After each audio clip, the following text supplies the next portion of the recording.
ফের বিপর্যস্ত শিলিগুড়ি থেকে সিকিম যোগাযোগ ব্যবস্থা। প্রবল বর্ষণের জের মূলত দেখুন টানা বৃষ্টিপাত চলছে উত্তরবঙ্গে।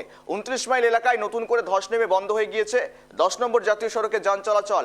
অন্যদিকে আবার 20 মাইল বর্দাং এলাকায় জরুরি মেরামতির জন্য আগামী 11 থেকে 13 জুলাই প্রতিদিন 5 ঘন্টা যান চলাচল সম্পূর্ণ বন্ধ রাখার সিদ্ধান্ত নিয়েছে NHITCL। আর সিকিমের লাইফলাইন হিসেবে পরিচিত এই 10 নম্বর জাতীয় সড়কে বর্ষা এলেই ধসের কবলে পড়ে। প্রতি বছর একই রকম ছবি লক্ষ্য করা যায়। বুধবারও দেখেছি আমরা প্রবল ধসের কারণে আটকে পড়েছিল পর্যটক, যানবাহন পরবর্তীতে উদ্ধার করা হয়, এরপর যান চলাচল সঠিক হয়। কিন্তু আজকের যে ছবি ফের বিপর্যস্ত শিলিগুড়ি সিকিম যোগাযোগ ব্যবস্থা এবং এই মুহূর্তে যান চলাচল বন্ধ রয়েছে। রাস্তা সারাইয়ের কাজ চালানো হচ্ছে, রাস্তা পরিষ্কারের কাজ করছে প্রশাসন। প্রতিদিন 5 ঘন্টা করে অন্য দিক থেকে আবার বন্ধ থাকছে যান চলাচল। 11 থেকে 13 তারিখ পর্যন্ত এই সিদ্ধান্ত নেওয়া হয়েছে। আমরা কথা বলবো, সঙ্গে রয়েছে প্রতিনিধি অংশুমান। ফের বিপর্যস্ত শিলিগুড়ি থেকে সিকিম যোগাযোগ নতুন কোনো বিষয় না, কেননা প্রতি বছর একই রকম ঘটনা দেখতে হয়। এই শিলিগুড়ির থেকে একদম সিকিমগামী রাস্তায় টানা প্রবল বর্ষণ, পরপর টানা বৃষ্টি চলছে, যার কারণে এই দশা। এখন বর্তমান পরিস্থিতি কি রয়েছে?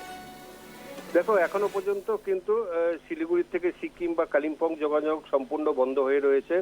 কারণ আমরা সকালবেলা যেমন জানিয়েছিলাম যে 10 নম্বর জাতীয় সড়কের ওপর 29 মাইল এলাকায় ধস পড়ার পরে শিলিগুড়ির সঙ্গে সিকিমের যোগাযোগ বিচ্ছিন্ন হয়ে পড়েছে।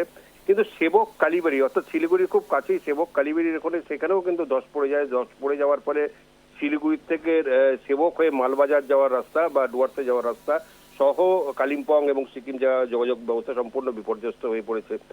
লাগাতার বৃষ্টি হচ্ছে এবং যেভাবে প্রবল বর্ষণ হচ্ছে তাতে কিন্তু প্রায় প্রত্যহই ধস পড়ছে, বিশেষ করে 10 নম্বর জাতীয় সড়কের উপর। কারণ এই 10 নম্বর জাতীয় সড়কের এক পাশ দিয়েই বয়ে গিয়েছে খরস্রোতা তিস্তা এবং তিস্তার উপর অনেকগুলো ড্যাম তৈরি হয়েছে।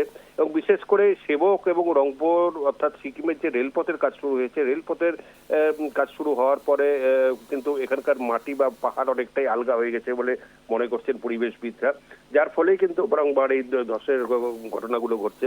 এবং এই যে ধস, এই ধসের ফলে বিভিন্ন জায়গায় রাস্তার অবস্থা এতটাই খারাপ হয়ে গেছে।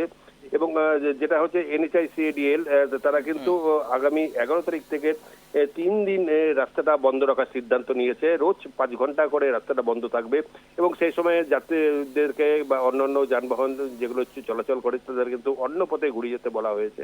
কিন্তু তারপর তো প্রত্যহ যেভাবে ধস পড়ছে তাতে কিন্তু আশঙ্কা বেড়েই যাচ্ছে যে আগামী এখনো সেইভাবে পুরোপুরি বর্ষা আসেনি বলাই চলে। সেইভাবে পুরোপুরি বর্ষা আসলে তিস্তার জলস্ফীতি যদি বাড়ে তাহলে কিন্তু এই রাস্তার অবস্থা আরো করুণ হয়ে উঠবে বলে মনে করছেন।